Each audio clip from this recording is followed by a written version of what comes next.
back to Brotherly Beliefs, Faith, Family, and Fun. I'm Malik. And I'm Tristan. Join us for candid conversations about life tapestries, from the faith that binds us to the family that shapes us to the pure woven in every moment. Grab a cup of coffee, settle in, and let's dive into the episode of Brotherly Beliefs. Let's talk about our relationship and how we kind of like built the relationship that we do have. Right? Yeah. And so we can start with this. I'm a big brother. Yeah. Married to my little sister. Yeah. I'm mean, all right? Yeah. When it comes to Savannah, I'm mean. Uh-huh. I used to threaten to beat up her boyfriends. But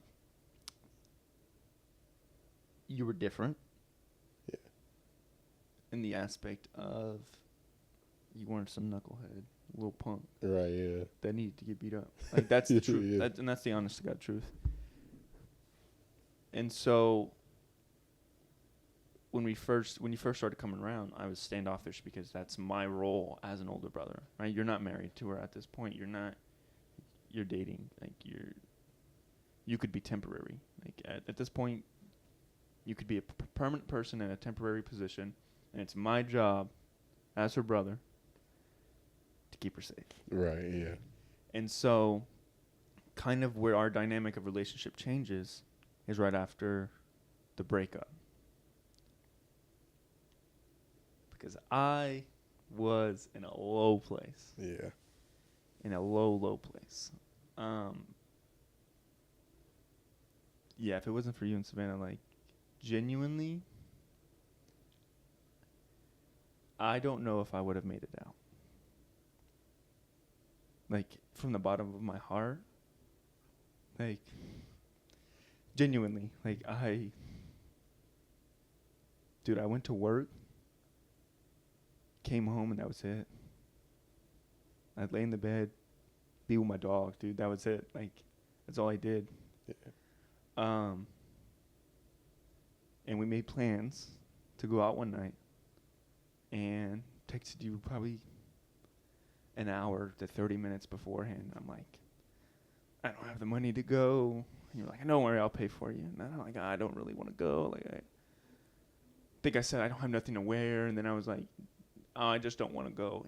And you just persistently just, come on, it'll be fun. And it meant so much.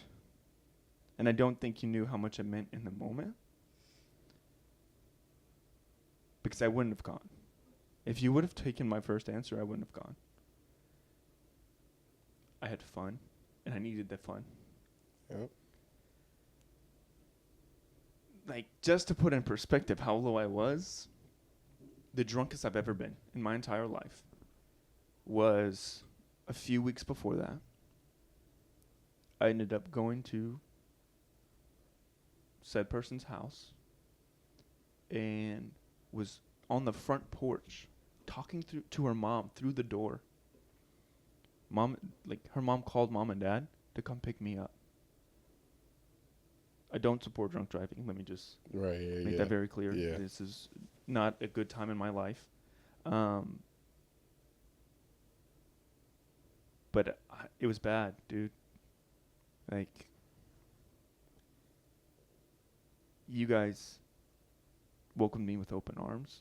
Like, Savannah's my sister. That's obviously no brainer. But Right, you yeah. opened up with open arms, like, and we didn't even really do anything. We just sat at the house, like, hey, we're having dinner tonight. Come over. Like, and it'd be simple as that. And it meant so much to me, especially looking back. Dude, that was dark. Yeah. It made me question faith. It made me question so many things because I felt so alone. Whether I was surrounded with people or not, I felt like completely alone. I felt like nobody understood, right? And so there's this poem, Footprints in the Sand. I'll read it. It says, one night I dreamed I was walking along the beach with the Lord. Scenes of my life flash across the sky. In each, I noticed footprints in the sand. Sometimes they were two sets of footprints. Other times they were only one. During the low periods of my life, I could see only one set set of footprints. So I said, "You promised me, Lord, that you would walk with me always. Why, when I needed you the most, have you not been there for me?" The Lord replied, "The times when you have seen only one set of footprints, my child, is when I carried you." That's the only that's the only way I could have made it through that. Genuinely. And I believe that in my heart. Because when you are in such a toxic relationship, and it feels like an endless cycle. It's the same thing over and over again. I do this, you do that. It eats you alive. So, people don't know this, right? We broke up. She broke up with me. She tried to come back. I stopped it. And the strength it took for me to stop it and that succumb to what I've already been so used to. So, I've been so used to this toxicity. Dude, it was hard. Yeah, I believe you, man. Yeah. And from my perspective, like reaching back on episode 1, I wanted to build that brotherly bond anyways. So to Savannah, it was important to me because with Savannah, I had never felt like our relationship before. So I could tell this one was different. So I really wanted to put in the effort and things like that. And I understand like where you're coming from because you and said girl was together for a long time, years.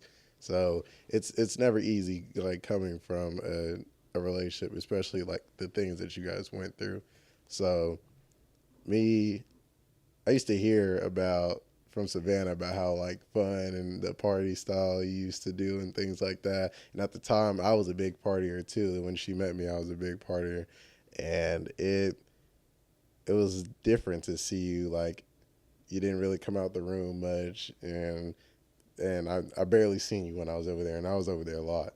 So I was like, yo, let's go, bro. Like, come on. Like you told me you would go when I brought it up. I don't know how far back I brought it up, but you told me you would go and like all of a sudden you didn't want to go. Like you were saying excuses and stuff like, bro, don't worry about it. Don't worry about it. Like, I got you, bro. Don't worry about it. You know what I mean? Truthfully, that was the night we went to rodeo, right? Yep.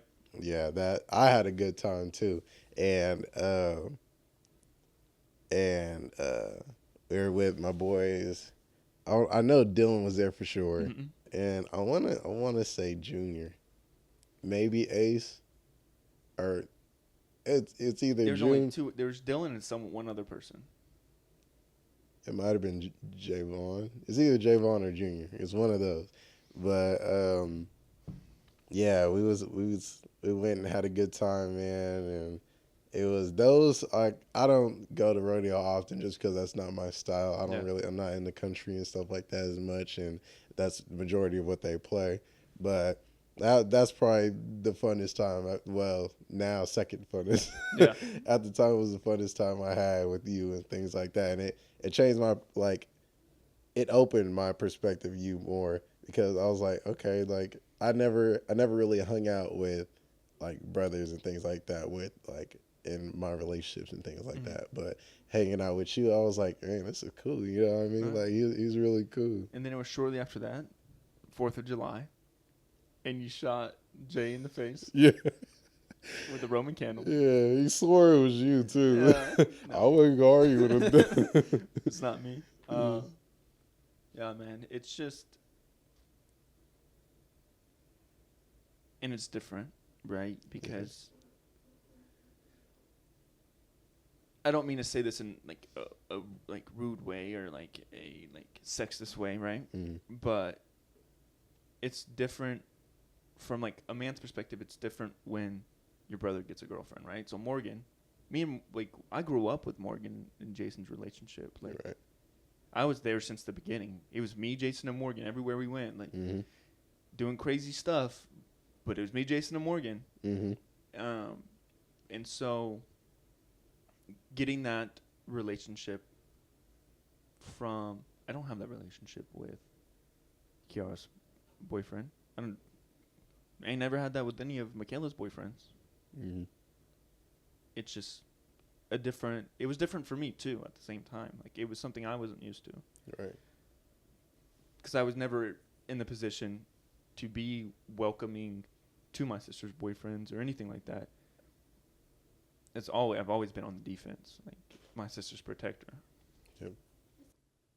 The other thing I struggle with, right, because I have my own trauma, is bonding with, like, in-laws, right? Because I have my own trauma from my past relationship, and I won't say too much, but I find it hard for me to allow myself to get close to them. And that's just honest. And that's not because of their actions or anything that they do. It's just, I just struggle to do it. I don't know what it is, like, what I have to do to overcome it, but it's just a weird thing. How do you find yourself bonding with your in-laws? Well, just like I said the first time just like I said with you, I wanted to build that relationship anyways. This was my first rodeo too, just like you said. With others, I didn't really care as much, you know what I mean? I mean, I cared a little bit, but to go out of my way to try and hang out with them and things like that, that's different. So for you, it was like, I'm not even sure when I got your phone number.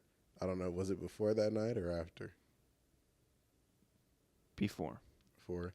Okay. So, Maybe. I don't know. yeah, I don't remember. It was That was like so long 3 ago. years ago. How I built that relationship with in-laws or my in-laws, man. What was the turning point? Like, what moment do you think they took you serious, right? Because that was the moment I took you serious. What moment do you think was the defining moment between your relationship with them? It was probably that same night because, like I said, I always heard different stories of you, and I actually got to see it that night and see how cool like you were as a person, you know. So it's different from hearing about things about someone or something like that. When you actually get to experience it in real life, it's like, man, that's the type of person I would hang out with, you know. Mm-hmm. What about the parents? The parents. What was the defining moment for them? Like, where did that turn around for them? Hmm. Do you think you kind of switched them from, this is Savannah's boyfriend at 18 years old, to, he could be around for a while?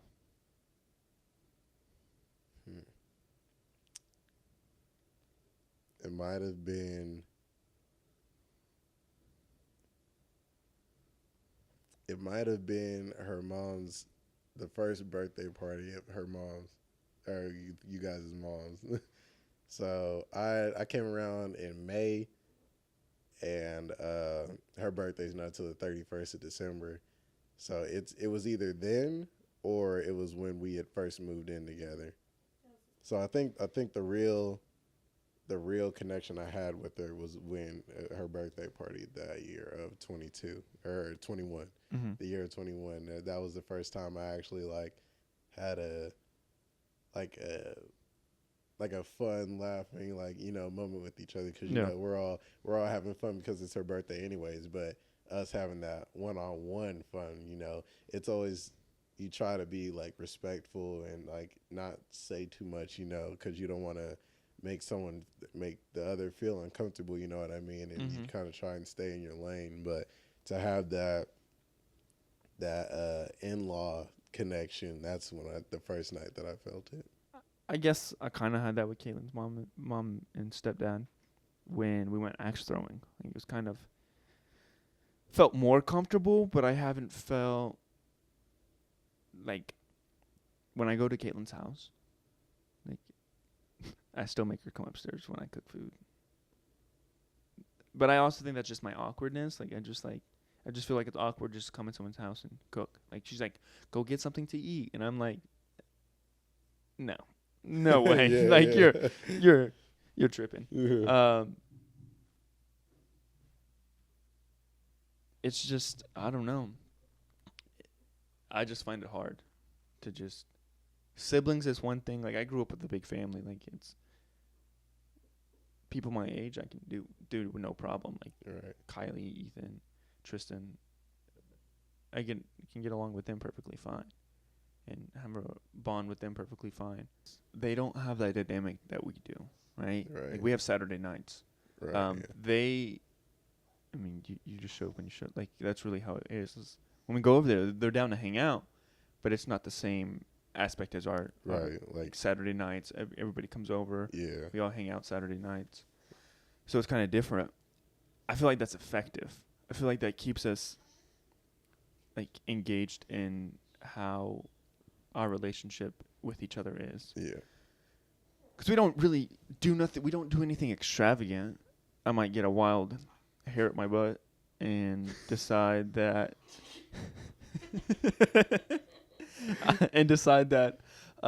we're going to play pool. Yeah. But yeah, we just hang out, play games, laugh, joke, play around. Right. Adding on to what you were saying, yeah, I enjoy also going over to your side of the families on Saturdays too. I notice that's something that you guys do a lot too, and I mean, the family might pop in like on any other day, but Saturday nights is known for hanging out like at the parents' house and stuff like that. My side of the family, we don't really get together that often. You know what I mean? It's not as much as like a lot of in-laws like you guys have and things like that. I'm the only one in my family that has like significant other. Right, yeah, and just a family to themselves. You know what I mean? So it's for us. We usually just come around the holidays. We might try and plan ahead days where we kick it over there, but as far as like regularly, we don't really hang out over there as much. Yeah. How do you like your family and your immediate family, right? So we do the podcast, you do videography, you work a full-time job, you have your family, and then you still have to make time for everyone else, right? It can be hard. It can be difficult. Yeah. And so what helps you? Like really planning ahead. That's and I feel like I spend a lot more time with you guys' side of the family just because we know Saturday nights and because Savannah is a real family person to begin with anyways. Like I love my family, but I can live without seeing them for a while. Yeah. And just me being me, I like being at home anyways, or at least being in the comfort of my house, you know. I'm not really a homebody to begin with. So if I had to be in a house, I'd rather it be my own. Yeah. But as far as balancing all my stuff and spending time with them, like I was saying, Saturday nights we've been going over there, so it's a regular thing.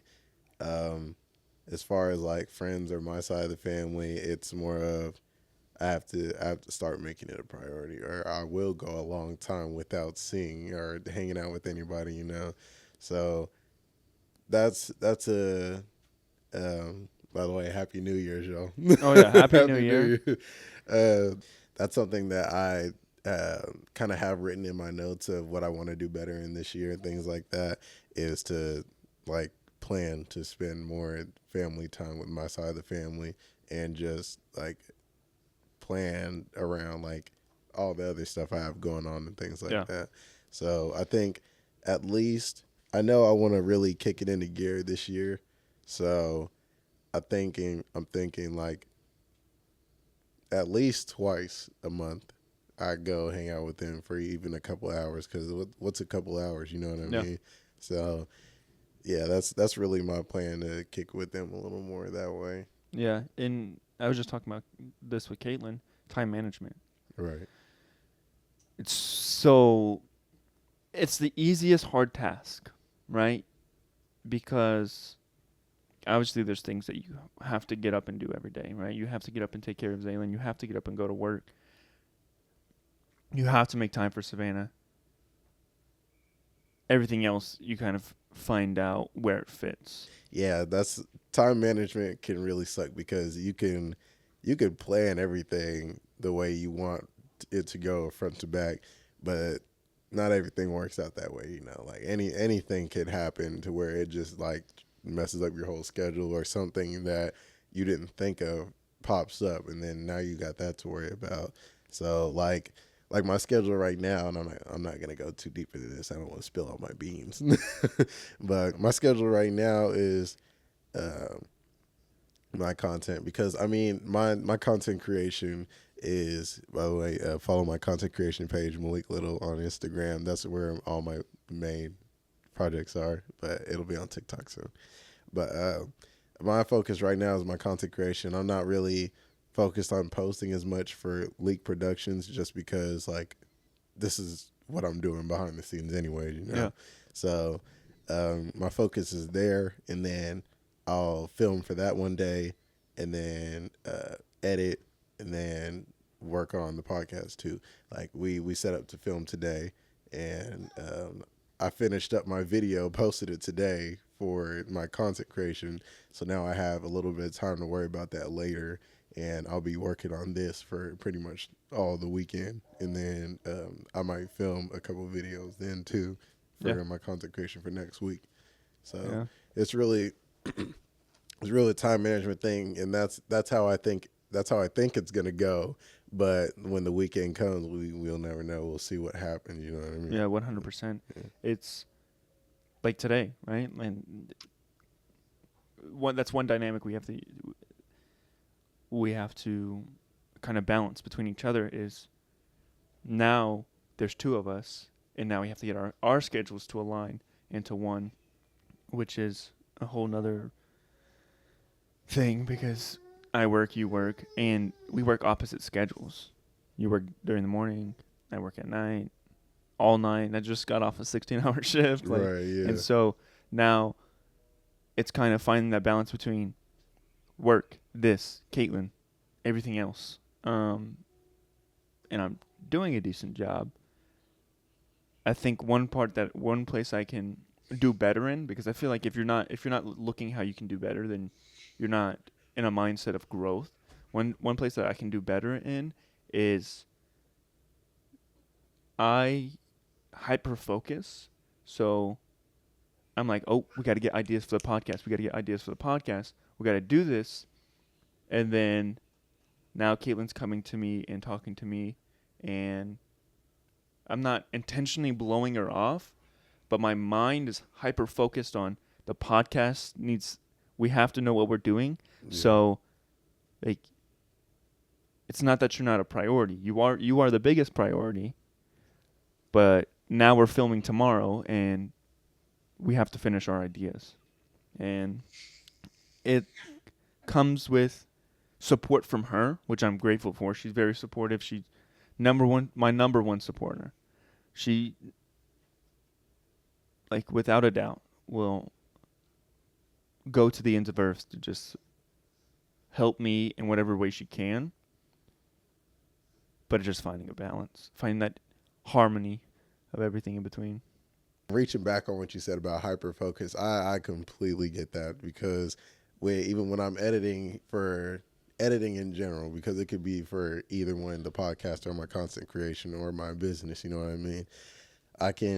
I easily get into a hyper focus with editing, and it was already bad enough when I was sitting in my office working on my iMac, but my iMac is so slow. It was like, I get in this train of thought, and it's already so slow, so I'm trying not to lose track of what I'm thinking of. Yeah. But now that I have like a MacBook and it's so much faster, I spend more time like putting new stuff in and things like that. So I get lost in the track of editing and things like that so easily. And Savannah is like, babe, you ready to go? Or anybody could be like, you ready to go? Let's go. Like, it's been 5 minutes, it's been an hour, you know what I mean? And even while I'm editing, I just lose track of time, period, because I'm so deep into editing and things like that. So I get what you mean when you're saying that she might feel like you're blowing her off or things like that, because I know that's something that I have to work on too, with time management and things like that. I have to spend more time with my family, you know what I mean? Because like like I said, I'll spend a lot of time editing and things like that. So that could take a lot of my time. Yeah. And it's just, and I don't do it on purpose. It's not like I'm purposely Right. like dismissing what she's saying or anything like that. It's like, it's kind of like when you're playing the game and you're like, one more game, and then one more game turns into 5 more games. It's, Yeah. let me finish this. Let me finish this. I have a thought. Let me finish this one thing. And then you're already in this mindset, this like creative mindset. And so that one thought leads to 6 others. Yeah. And so now, well, 10 minutes later goes, 10 minutes go by, and then you're still going. You're still in this creative mindset, and it's so hard to catch that. Like, it's, once you get in that mindset, You're just it's flowing. easy. Yeah. Yeah. It's easy once you get in the mindset. It's just one thought after another. It's reaching that point. It's sitting down. Okay. All right. This is our main topic. What can we kind of build off of this? Where can we go from here? And then once you have that first thought, it's like floodgates. It all opens up and just bombards you. Yeah. So we can have this 5-minute conversation about whatever it is. But I'm in this mindset, this creative mindset, not in this supportive mindset. And I think that's where I need to work on it. I need to be able to switch it quicker. Yeah. Of, okay, yep, finish this thought. All right, what was that? What can I help you with? Right. Because then now I feel like I'm being unfair. Right, yeah. And it's so easy, like you said, to get in that creative mindset, because I see myself talking to Savannah and being like, yeah, I have 30 minutes to do it here and then another 30 minutes to do it later in the day, but it's so much different than if I were doing it in a whole hour setting, because it will take me like 5 to 15 minutes to get in that creative mode, and then time is up already, you know what I mean? Yep. So if I'm sitting there in that one moment where it's just 5 to 15 minutes, then I can just knock it out like in that hour, you know what I mean? Yeah. So it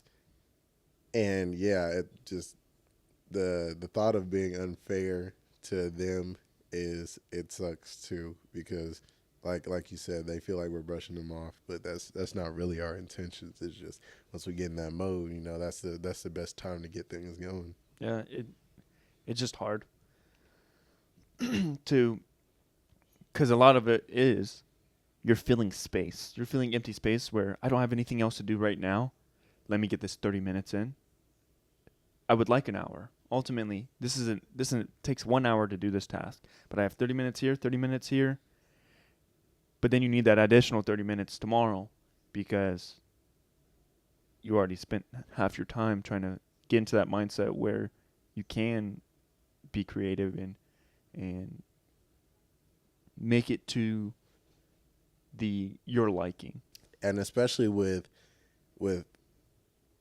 like content, you know what I mean? Your short form content is like so much of a popular thing nowadays, and if you're not posting a bunch, then you'll lose your audience. Like, you'll lose the viewers quick. So I get in that mode often where I have to, I try to have at least 3 videos in my notes like lined up, like to go for my content creation.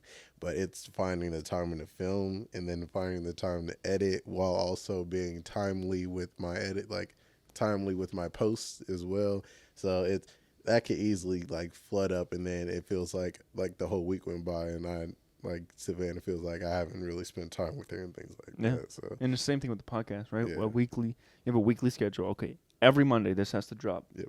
5:30 a.m. Yep. Okay, so that means that as soon as we're done filming this, we have to edit. As soon as editing's done, we're working on the next one. Yep. And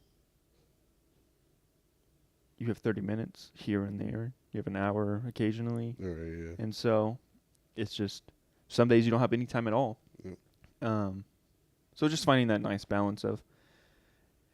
So I think next weekend I'm going to just take Caitlin out, because she's been very, very supportive and very understanding about all of it. Right. And it's kind of, I just feel like it's unfair to her to just put her aside. Right. And I get in that mindset of like, this is temporary. Like, I mean, it's not temporary. What I mean by that is like putting this, I won't say first, but making it more of a priority is temporary, because you have to grind out to get to the point that you want to get to. Like, we have big goals for this podcast right now, where we have like 100 followers on Facebook, and we have like 10, somewhere around 10 on YouTube. Which is great. Thank you, everybody who has shared this and helped us out with this. Yeah, it's we greatly really appreciated. Yeah. But you have to go through the storm, go through that shaky waters of, oh, we're doing good, but it's not as like we got to get where we want. Right. And then so you have to put in the time, the effort, the money. Yeah. And that's right now, right? And so this kind of conversation I had with Caitlin is, we're doing everything by ourselves right now because we want to get to a point where we don't have to do every single thing by ourselves. Right. Right? We want to get to a point where we can delegate. Okay, all right, we can sit down and shoot this day, and this day. All right, we can have this person edit. Boom. Then when we edit, we can just go over and skin and go over what's already been edited, mm-hmm. and make sure we like it and change anything that we don't. Right? Mm-hmm. So then it has our final stamp of approval. We got to get there. We got to start somewhere. Yeah, and it's always a start, because a lot of people have teams. Like that's the point of it. Like with Rhett and Link with Good Mythical Morning, you'll see like they have a bunch of different arms reaching in and things like that to help them out or get them the products or whatever that they needed for the video today. And then who knows what happens at like behind the scenes, who's editing or whatever like that. But it takes a team to do it, because truthfully you spend so much time doing it. But like you said, it's a storm right now. Like you have to work that hard in the moment to get to where you want to, so that way you don't have as much of a load on you. Because even I'll say one of them, because I know one of them, one of the content creators that I follow like faithfully or whatever and get my inspiration from, he has someone that also helps him put out content at the same time, because he's bouncing different platforms and things like that to send out content and stuff too. And with content creation, that's, especially when you take it on full time, that's literally all you do. Like you spend your time doing that. So it's easy to lose like track of what's really in front of you when you're trying so hard to like put out things, you know. Yeah, get 100%. To where you want to be. And it'd be so much easier if I didn't work 16-hour shifts, and I wasn't like, if I didn't have a full-time job, it'd be so much easier to accomplish. But I do, because that's what I have to do, because I have bills to pay, and I'm still an adult. Like I still have a life that I have to maintain. Yep. So right now, this is the next priority. Like we build this up, and one good thing that I like about this small team, the duo type thing, is everything that we put out is to our standard. Right. Yeah. There's nobody else like arguing with us whether we like it or not. It's the two of us. Do you like this idea? You don't? All right, good. And that's one thing I noticed about us, is we are really respectful of like each other, mindful of each other's beliefs and each other's perspective and opinions. Yeah. And the image that we want to put out. Right. Right. So when we started all of this, we sat down and had a conversation of the image we wanted to portray. And first episode, I think we did great. Yeah. I think it was exactly what I wanted it to be. Right? And I hope you feel the same way. Yeah. It did better than I thought. That's the truth. I thought first episode we were gonna have a couple of views and it was gonna be all right, because we didn't do any promotion beforehand. Right. That's what's so great, right? And that's why everybody who's shown support, I have so much love and respect for everybody, because we didn't promote, we didn't do any of that. We didn't like. Nobody knew this was happening. Right. I didn't talk like. I think I've told a few people that I was starting a podcast, Right. but everything else was done behind the scenes and Yeah. in the dark. Yeah. We dropped it. We made a post. Everybody showed love and support. Yeah. It's so great. Even the people who, how do you say it? Who didn't agree with everything we said, still love the dynamic of the content. Yeah. That's important to me. Yep. Right? Because even if you don't believe the same thing I am, you watched and you enjoyed the conversation. Right, yeah. Because at the end of the day, I'm 22, almost 23. You're 21. We're just two guys in a living room who are just talking. Yeah, talking. Like, that's it. Yeah. And it's crazy how this all came to be. Like, it was just something that...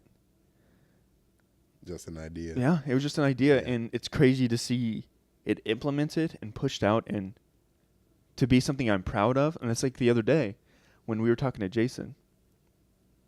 Jason, get off the laptop. I worked hard on this. Like, Right, we both worked hard. Yep. Why would we not want it to be as perfect as possible? Right. Perfection is impossible, but to strive for it isn't. Right. And with that situation too, that also goes back to timing and stuff like that, because at that time it was Mom's birthday party. We were supposed to be putting more focus into her, but somehow we managed to squeeze this into it, you know what I mean? So that at that point we need to find more time, right time, right place, you know what I mean? But at the same time, comments like that, it's like, can almost be like degrading or like negative. Discouraging. Right, exactly. Like, no matter what you put out, I'd support you. Right. Right? I come over here all the time and you're editing. Malik, get off your laptop. No. You worked hard on this. Like, and I wasn't doing anything crazy. I was finishing, like, icing on the cake was already done. I'm just putting the little strawberries, little accents, the little decorate or how do you say that? Decorations. Putting the decorations on it. Yeah. Making it look nice, tidying it up. I wasn't on the computer for long. I just made sure everything was ready and made sure everything looked nice. Get off the laptop, hang out, have fun. I'm having fun. I enjoy this. Thank you. Yeah. I worked hard on this. Even in times where, like, when my content or even my business, like, and this is what we should expect, that the first post we did when we start something, it's going to get a lot of love. Well, I won't say it's supposed to, but you could almost expect it. Yeah. But there's going to be a downhill draft. It's going to be up and down, but we might not experience that same love for like a few more episodes in, because even with my business, like my first few posts, it got a bunch of love, and then the more I got into it, the less I started to see the shares, less reacts. Sometimes I wouldn't get any reacts, but at least we have to ignore that and keep putting out and things like that. And if we can maintain it, even better. Right, exactly, yeah. And even with my content, things like that, when I first started, a bunch of reacts, and then it slowly dies down. But there's times where it jumps up and down. So we have to, like, put all the negative comments to the side, like, just brush it off or whatever. Or even when the stats don't look as good as it used to or things like that, just keep pushing, like, because somebody's going to see it. And the right audience is going to see it. And it could be here in Wichita, or it could be in California, Texas, Oregon, like Arizona, anywhere in the world, and they're gonna show their friends or they're gonna show their family and be like, you guys should check into this, and we're gonna hit like the right audience, and they're gonna stick and support, like, or whatever, you know what I mean? Yeah, 100%. So, coming around our family, right? We are all very outspoken. I wouldn't say outspoken. Opinion. I'll say with your family, We speak our ev- minds. yeah, everyone speaks their minds, and it's everyone's so used to that where it's okay. You know that you don't get any like hate or anything. You know what I mean? Everybody just speaks their mind, and it's okay. It hasn't always been that way. Right. Let's make that very clear. Yeah, yeah, yeah. Growing up, I was a child. I didn't have an opinion. Like that's the truth. I feel like that's like with like every family. Like, Like some families is worse, but yeah, that's like every family. like you're a child. No child's place. You don't like. I don't care what you think. Like this is what I said. I said it because you do what I say. Um. So when we became adults, we all like. No, I don't want to do that. Like I'm not gonna do anything. I'm grown at this point. I'm an adult. What was it like for you? Like, did you have coming into this? Was it like a shell shock of like, man, like they just speak their minds, or were you used to Talking that? about like as far as Yeah, coming from yeah, my family to you yeah, guys' family. So, like I said, when I first came around, everyone just spoke their mind or whatever. With me growing up in the household I did, it was it was like you said, like growing up, like stay in a child's place. Don't really. We were so afraid to disrespect our parents. You know what I mean? So disrespect our parents or our elders because we were young, and we just punishments and things like that.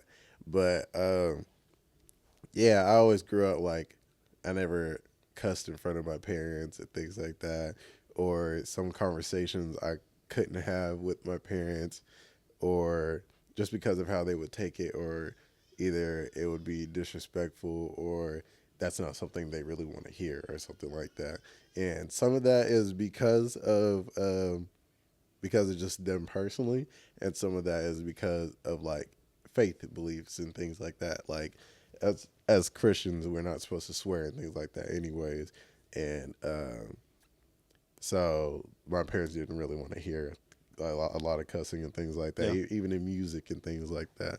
But when I went to your family, like everybody was outspoken and not just like cussing and things like that, but it felt like a safe space to like just say whatever you were thinking, whatever, like even if it's like crazy or just like something regular, like nobody would think it was like a big deal. You know what I mean? So it's more of a peaceful state of mind to just say whatever you're thinking. You know Yeah. what I mean? That's how I seen it. I just I didn't like the dynamic of like I shouldn't have if I think something is wrong, it's wrong, right? Like if I think it's not okay to do something, it's not okay to do it. So why should I have to sit here and allow you to treat me that way, treat others that way, or anything like that? I'm gonna speak up and be like, this is not okay. You shouldn't do this. Um, I think when did I started cussing with my parents? I was grown. I was an adult. Um, you were not like you did not cuss in front of my parents. Like that was a big thing. Um, yeah, I'd get in trouble for that. Like 100%. Um, but as I became an adult, like I filter myself in front of my elders, right? So I don't cuss in front of. I try my best not to cuss in front of Grandma Lily. Elders like my mom and dad's parents, like I just try not to, just as respect. Um, we all cuss. Everybody at mom and dad's cusses. Like it's just kind of the way we talk, and it's not in like a disrespectful way, demeaning way, but we just cuss in conversations, and we all think all of us did not like the child's place or you're not allowed to have an opinion or you're not allowed to like you have to do this because I said so. Um, I think we all just didn't like that. And so as we got older, we stop holding ourselves back of what we would allow and what we won't allow. You will not treat me this way because I won't treat you this way. You don't get to say these things to me. And yeah, and speaking our mind, because a lot of things are funny. Like, that's the whole thing, is that's how you have fun. When you can just sit in a room and just say the first thing that comes to your mind and everybody's just going back and forth, it makes for a good time. Like, that's how funny conversations happen.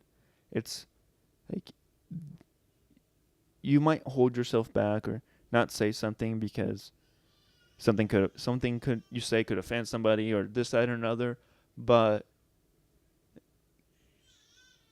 you obviously, I won't go around saying things that would blatantly disrespect anybody, or I wouldn't say things that, like, in a way to offend somebody. I wouldn't say something like crazy or outrageous that would just, but jokes are jokes. I think, I don't know, but and I don't know how I got that way, because, so we can use this example. I'm white, 100%. I grew up in a family with Mixed. No. Yeah, a mixed family, right? I grew up with, I didn't have white friends. I didn't. I grew up in I hung out with my cousins. Like, and I didn't think it was abnormal. Like, it's not weird for me. Like, it's where I'm comfortable. I'd go to parties. I was the only white guy in the entire, go white boy. And I, look, and I could have easily been like, oh my God, did you just identify? What? No, they was hyping me up, man. Yeah. Man. But no, it was just the fact that we could all sit in a room, whatever we were doing. Oh, you just made a joke about me. Oh, we can go back and forth, because it's just, I think it comes with comfortability, right? It's like you said, safe space, right? So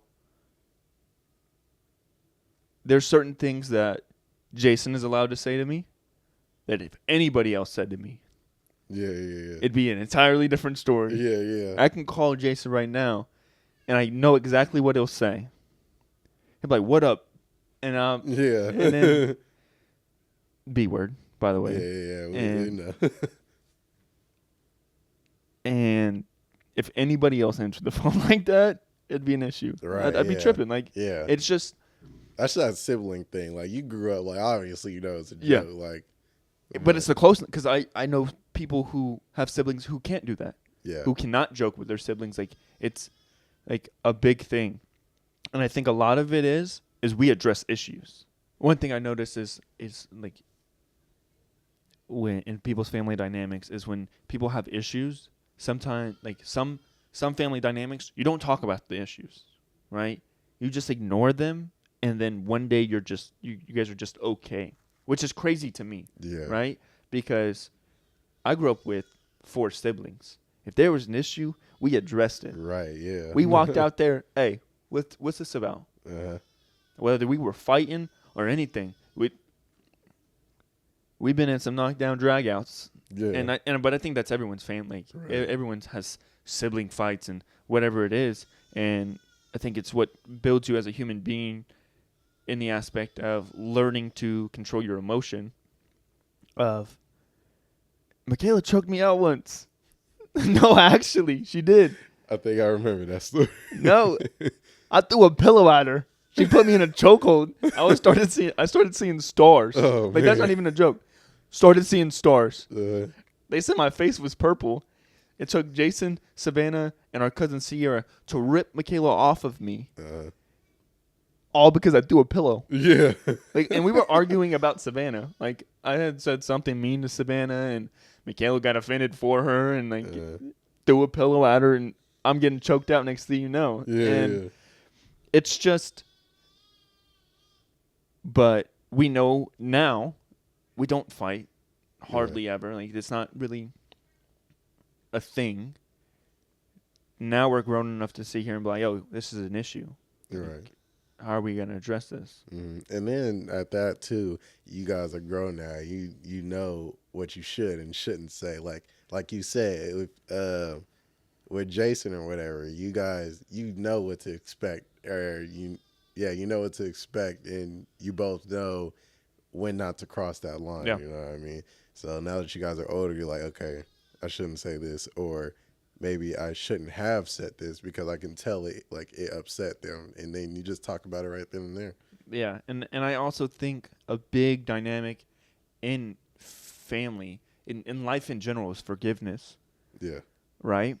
Matthew 18, I think it is. I think it's Matthew chapter 18, starts at verse 22. Jesus is telling a story about how Peter asked Jesus, "How many times do you forgive someone? Is 7 times enough?" And he said, "Forgive them 77 times." He goes on to tell a story about how a servant, how a king was collecting debts from his servants, and this one servant didn't have the money and begged and pleaded to the king of, "Please, like, I can get it to you, just give me time." And he wiped his debt. The servant leaves and goes to collect debt from another servant, and the other servant's begging and pleading and asking for mercy and grace, and he gets him sent off to jail. And there's another one, same thing, gets sent off to jail. Another servant goes and tells the king. He brings that first servant back, the king does, and he tells him, "Why would you not do unto others as I do for you?" And then Jesus goes to say, he says, "God will forgive you the same way you forgive others." Yeah. He'll have the same grace you had for others. Yeah. So I just feel like my relationship, forgiveness is so big. In any relationship, it should be. Right. Whether it's platonic, romantic, or family, forgiveness should be so big. Because at the end of the day, it can all be reconciled, really. Like,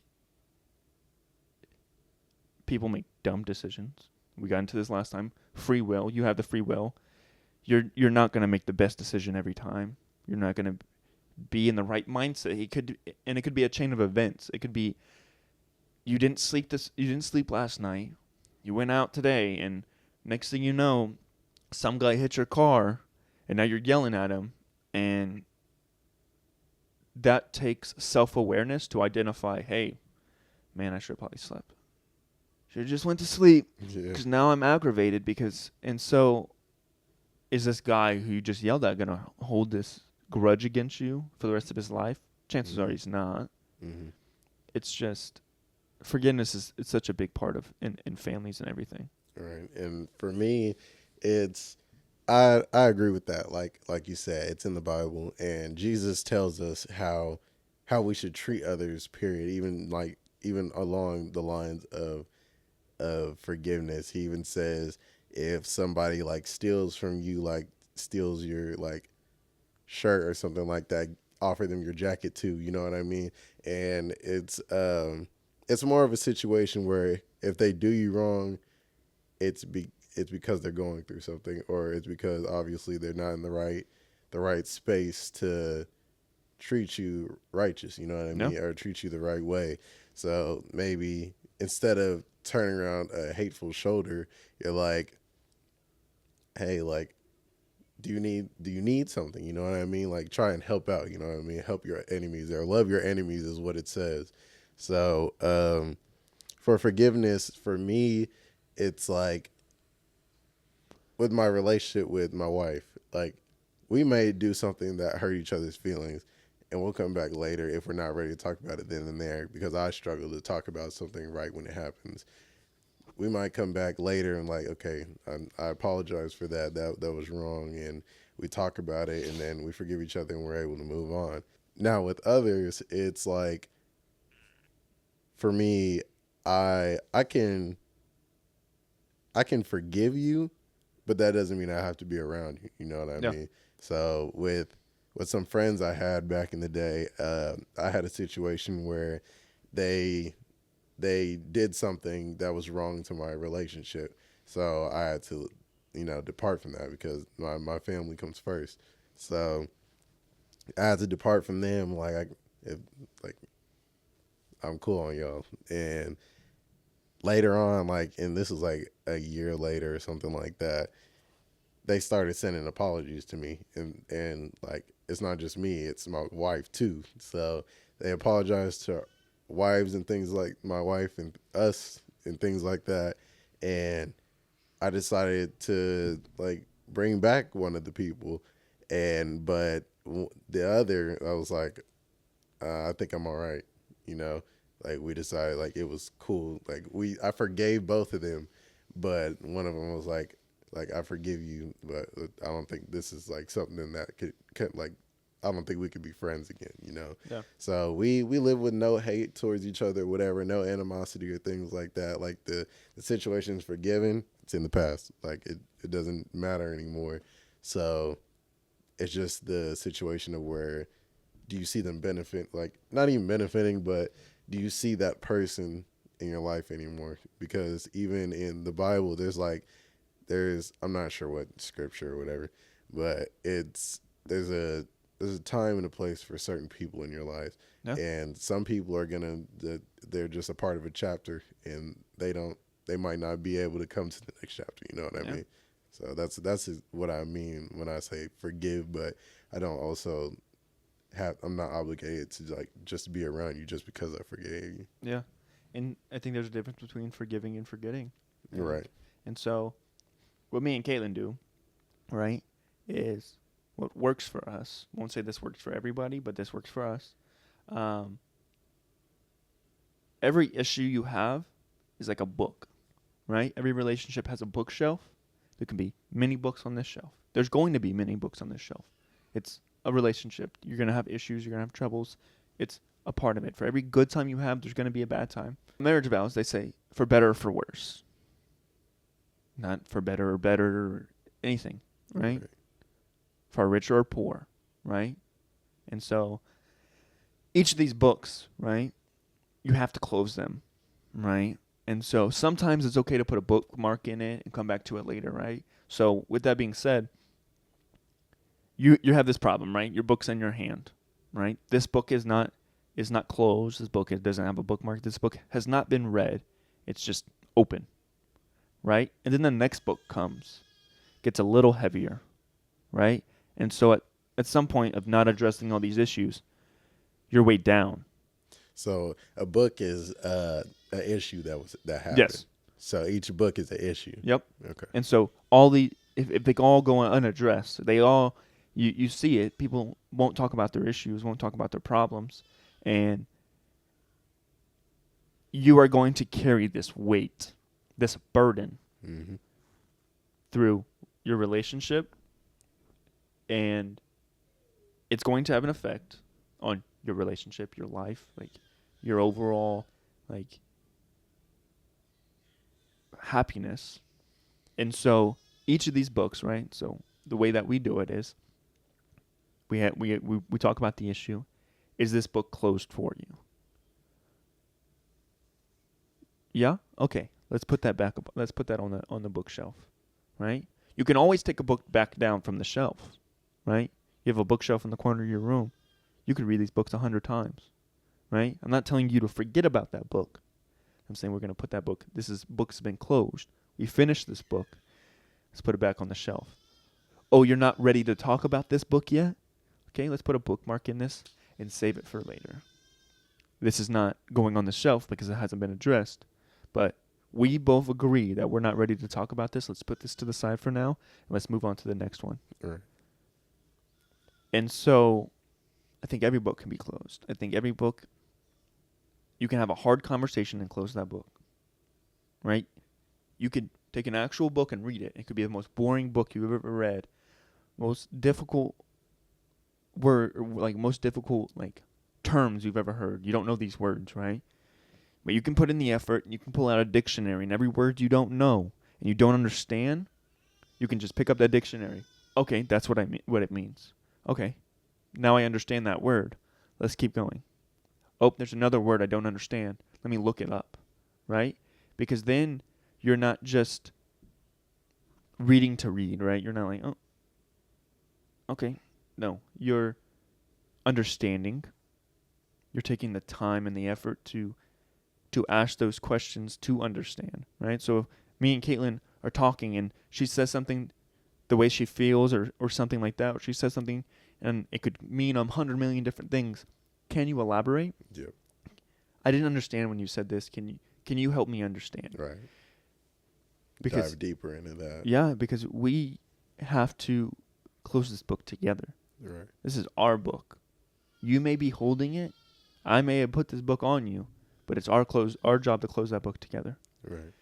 And so I think a lot of people don't have that dynamic. And I think it's just the culture, right? The biggest culture that there is right now is hookup culture and like short-term relationships. If relationship at all. Yeah. I feel like a lot of it's casual. Right. That's what I was about to say. I feel like society, or I won't say society because there are still people that believe in marriage and things like that. But where's majority? Right. Majority of the people, and I won't even say majority. I'll say majority of our age. Right. Yeah. Because our age is a big topic on that. Anywhere is from like 18 to like, I'll say like 27. It's somewhere, anywhere in that age. It's big to like hot girl, hot boy era or whatever. Just like sleeping with others or not being committed. You know what I mean? I did it. Right. And a lot of us have. Yeah, I don't think I'm wrong, but I don't think I'm right. Right. Because as we got into last time, I wasn't always a good person. I did some messed up things, but I did it. It's not fun. Right. It's not fun. Right. It's not. I love knowing that I come home to a person that truly loves me every day. Right. That's a great feeling. Now, there's not a situation where I would trade that for 10 girls that I can go home to and go from this one this night to this one this night. Mm-hmm. It's draining. Right. You're in a marriage. Women in a relationship can be not draining as in like burden, as in draining as in requires a lot of effort, right? You cater to emotions and you like put an effort to make sure they're happy, like, and in your relationship, because I'm not responsible for all your happiness. You can't put that on me. I'm responsible What do you mean by that? So when like me and Caitlin, I'm not responsible for all of Caitlin's happiness. All of her happiness I cannot be the source for all of her happiness. It's impossible. I can get 90%, and me and Caitlin talk about this. I can give you 90% of all your happiness. That 10% you have to get from your family, your friends, yourself. Your Right. biggest one should be yourself. Yeah. You should be able to sit in a room by yourself and be content. Yep. You have to learn how to love being alone. Mm-hmm. That's what that breakup taught me. Or at least love yourself. Yep. That's what that breakup taught me. Mm-hmm. That breakup taught me how to be alone and how to love it. Mm-hmm. How to thrive Mm-hmm. in being alone. Mm-hmm. I spent a year just reading books. Or not even reading books, listening to books. Listening to the Bible. Doing the stuff that I need to do to love me and be happy by myself. Yep. And that's another thing. That's why I always say self-love is so important. And reaching back on what you were saying, like you weren't always the best person. Yeah, and I'm not either. Like we can dive into it. Like I used to cheat. I used to lust over other women. I used to sleep with several women, and like in that hot boy era. And it's like you said, it's not wrong. I can guarantee you almost every person has done it, but it's something you learn from. Yeah. Because biblically, that's not right. We know that's not how it's supposed to be. But in this world, that's just common. Not common as in we're supposed to, but common as in that's usually the case. Yeah, that's So what everyone around me was doing. right, yeah, And I got praised for doing it. right, yeah, Like, I got nicknames for it. and that's why they say, I believe it's in the Bible. Do not be of this world. You know what I mean? Because the world is an evil place, as we all know it. Yeah. And that's like things like that. Like you say, you get praised for doing things like that. It's like men will justify cheating, and it's not always men; it's women too. Yeah. Either roles will justify cheating and things like that. But none of those things are right. Biblically, that is not how it's supposed to be. Yeah. And because we've grown and we went through those times, and now we're in healthy relationships, we understand like this is how it's supposed to feel. Like it feels good. You don't have to worry about things like that. How you healed for that year of listening to books and diving deeper into the Bible and things like that. That's how it should be, because you were able to heal yourself and understand what you needed to do to get to the point where you were okay with being alone and being with yourself, and you were able to love someone the same that you love yourself. So I feel like that stage of self healing is like important, and it's okay to heal with somebody else, because you might not be all the way healed, or you might not be healed at all, or somebody that is healed can come and heal you the rest of the way, like help you. You know what I mean? I think the important part is you have to have someone who's healed themselves, Yeah. right? Because I can't heal you. You have to heal yourself, but I can show you the way. Yeah. Right. I have the knowledge, right? I put in the work already to do this. I can show you the way. I can light up the path, and I can walk with you all the way down it, right? We can use me and Kaylin as an example. Healing is not linear, as in it doesn't. It's not a straight path. No. Yeah. As in,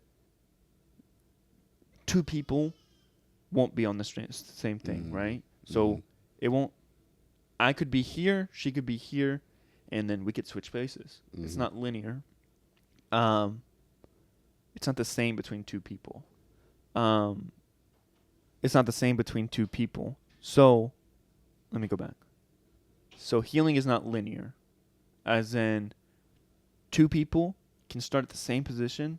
One can be ahead in a month, and then he can switch and go back and forth. Two people aren't going to be in the same spot at the same time. So, with that being said, Caitlin was not the same place I was.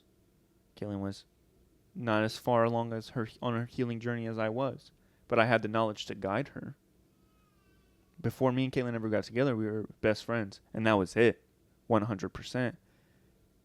And I just showed her the way from what I had been through. This isn't okay. This isn't okay. This isn't okay. This is what you should do. This isn't a good coping one. A coping mechanism. You should try this. Oh, this works for you? Okay, good. Oh, this one doesn't work for you? Okay, here's another one you can try. It's about building each other up to the point where you guys can look at each other and be like, we got each other through that together, right? Because if you heal with someone if you are on this journey of healing and this person is not willing to heal and the other person's not willing to heal, you're only going to go backwards. Yeah. If I would have went from toxic relationship, done all this healing, went to another toxic relationship like the one I was in before, it would have just been regression. All would have been to the trash, thrown away. I would have been in the same position, who knows when. I would have wasted more time in some relationship for what? Right, yeah. Like what was that whole year you put into yourself worth if you were just gonna go back? It would be like if I invested in a stock that I knew was gonna crash. Right? It doesn't make sense. Yeah, exactly. I'm gonna invest in something that I know is gonna grow. Right. more hope is going to grow. Right. Right. And there's going to, just like the stock market, it's going to fluctuate. There's going to be highs, there's going to be lows, but ultimately we're still going up. Yeah. Every time we fall, we drop a little, we go higher the next time. Right. It toxic relationships don't work that way. Right. It doesn't. It just drains you out. You plateau. Something happens, drops lower, plateau, drops lower, plateaus. It's just, at some point, when you're in a toxic relationship, you have to identify, like, this is not good. There is better. And you have to trust it and stop looking. That would be my biggest advice. For people who actually want to find, like, genuine love, stop looking, because it's insane, right? Definition of insanity: doing the same thing over and over again, expecting a different result. So, casual relationships aren't working. Try something else. Yeah. There's just wonderful thing. It's called dating. They did in old days. Yeah. They did. It's called, I date this person and this person and this person. I don't have to have sex with all of them. Right. Right? But I can see if, oh, I like this one. Mm-hmm. Don't like this one. Oh, this one's cool. Mm-hmm. All right, now we have two. Oh. It's, They don't have something, one of their beliefs don't line up with mine. Okay, you're out. yeah, Right? bingo, yeah. And so, whether it's religion, whether it's the way you raise your kids, way finances work, Mm-hmm. right? Me, in my belief, finance-wise, right? We're married. Our money is our money. Yep. It goes in the same pot, Mm-hmm. right? Me and Caitlin Navarre talked about a joint account, Mm-hmm. right? Because when you get married, right? What does God say about marriage? You become one. Yep. Amen. You don't come, what is it called? You're not two players playing for the same team. You're one person on one team. Mm-hmm. So, faithfully, legally, morally, why are your funds not together? Right. And that's like, you have to say it that way, because I feel like this generation has lost track of what dating is. Like, dating, it's so important, and like you said, you don't have to sleep with them to date. You're not considered a hoe or things like that because you're dating or whatever. It's practically picking another person's brain to see if that's what you're like into. You know what I mean? Like, Yeah. if you could see yourself with something like that, and like you said, finances, beliefs, family, like, those are like the three things that you should like talk about, like, while you're dating and things like that, to understand if this one's gonna work or if it's not gonna work and things like that. And it's okay if you don't, like, if someone doesn't work out or they don't have the thing that you need. But I could see by the end of the day, if someone was willing to change their perspective on it, like, maybe you open that door for them. But at the end of the date, if they didn't, like, if you guys weren't on the same page, then you guys just aren't compatible. Yeah, and genuinely, in my heart, I believe that you should not have kids, or you shouldn't have sex with someone until you have a conversation about parenting. Mm-hmm. Right? Because my biggest thing is, I don't believe in just whooping a kid. Right. I feel like there's things you could whoop a kid for, but I don't think it works the same way it worked for, like, our parents' generation. Mm-hmm. I don't our generation. I don't think I got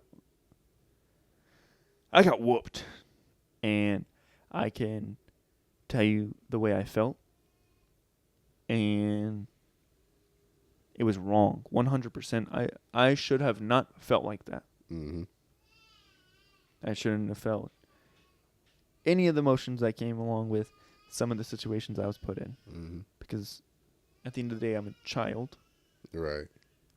You're still learning. Yeah, like, do I like? And like I said, but my my definition of, I think there's things that could be whooped for.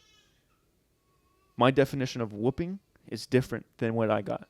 100%. Like, the damage that it caused psychologically is not okay. Like trauma. Yeah, genuinely. Getting whoopings is like getting like hand to butt, like spankings Over the clothes. Right. Yeah. Like, I genuinely believe you should not pull a kid's pants down to whoop their butt. Because that's on the level of like you want to hurt them. Yep. Like, why? They're children. They're learning. Like, and the psychological aspect of it that leaves their impression is, why would mom, dad, uncle, grandma hurt me? Yeah. Why would they want to hurt me? Right. I do that. It hurts me that more than it hurts you. That's a lie. Yeah, that's a lie. Bull crap. Yeah. Yeah, that's a lie. That's an excuse to tell yourself to make you feel better about it. Yeah, you're making yourself, because you're not making me feel better. Right, exactly. What, your hand stings? Oh. Yeah. Right. Oh, yeah. Boo freaking who? Right, dude? yeah. Like, that is insane. Truthfully, like, okay, so I think a swat on the butt and I'm not talking about swat on the butt at 3, 4, 5 years old. I'm talking about like 8, 9, like, yeah, you know, not to play with electrical outlets, the stove, yeah. like, yeah, that's it. Yeah. Hey, what are you doing? All right, let's go over here. Like, I'm not whooping you to hurt you. I'm not whooping, like. Right. It really, the truth is, if you have to, you're taking your anger out on your child, and that's not how it's supposed to be. That causes trauma, like you said.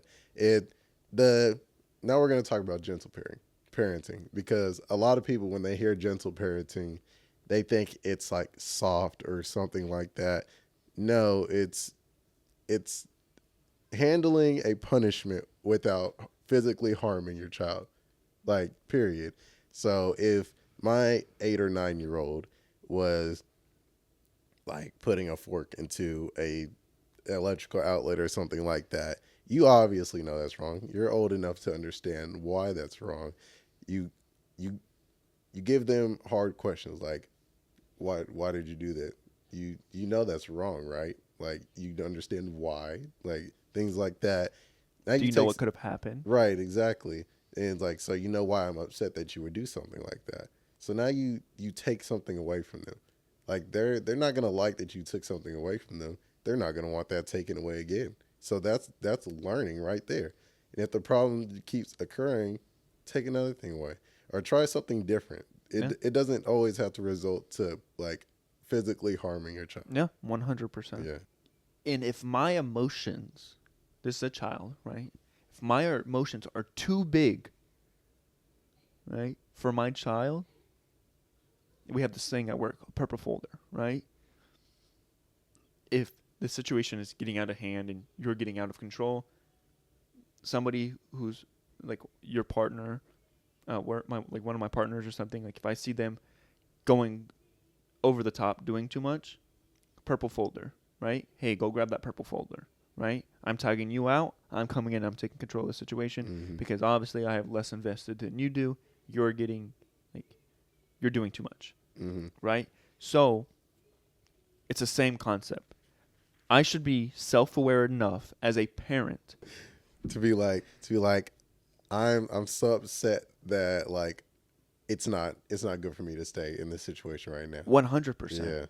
Hey, Katie Lynn, I need you to come take this over. Yeah. Like, I need you to come handle it. Yep. But me and Caitlin also have you don't get it, like, you can't do that every time. Like, I am not the only disciplinary. Yeah. That's not fair. That's a big That's thing not too. fair to me. Yep. As a father, it's not fair that my only interaction is disciplinary. Right. I'm not supposed to be this scary guy. Like, right. Do you want me to call your dad? No, you handle it. Right. Exactly. Yeah. Handle it right then and there. Like, it's. And so when I come home, it should have been like, hey, so and so did this, and this is what happened. Okay,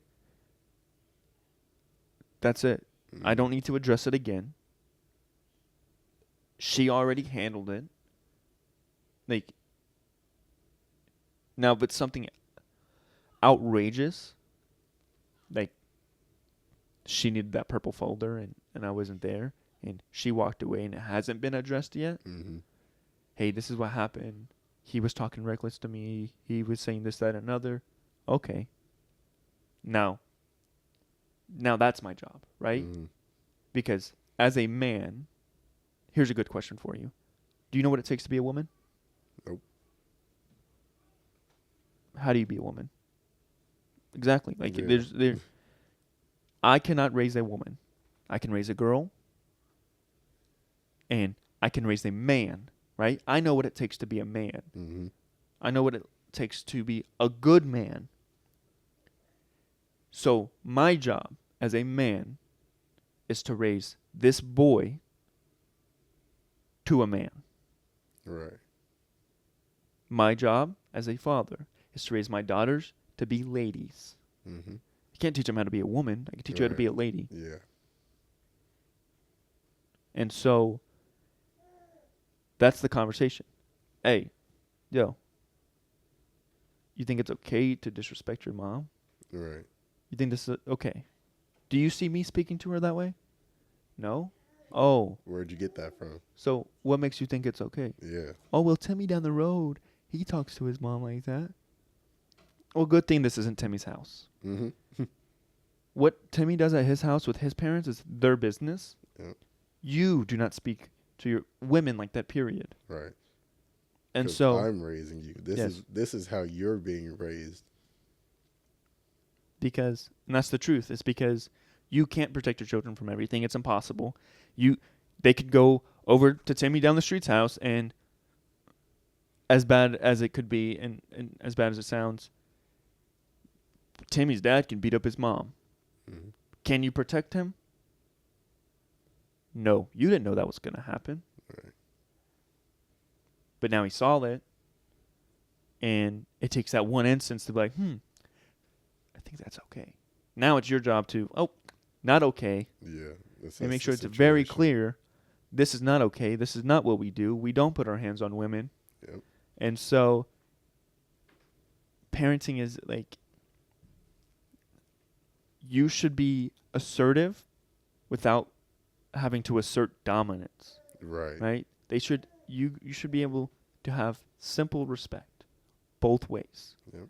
Right? I should be able to when they are old enough to have an opinion. Old enough to have an opinion as in mature enough. Not, obviously you can't argue with a 4-year-old about why we have to pick up our room. No, we just pick up our room. Come on, let's do it together. Because yelling and screaming at a 4-year-old is not going to help you get the room clean. Right, yeah. And so when they have the ability and the maturity to have their own opinion, I'll listen to it. Right? But I'm going to expect the same respect like that I expect from my wife, right? So me and Caitlin can sit down and have a conversation about a decision.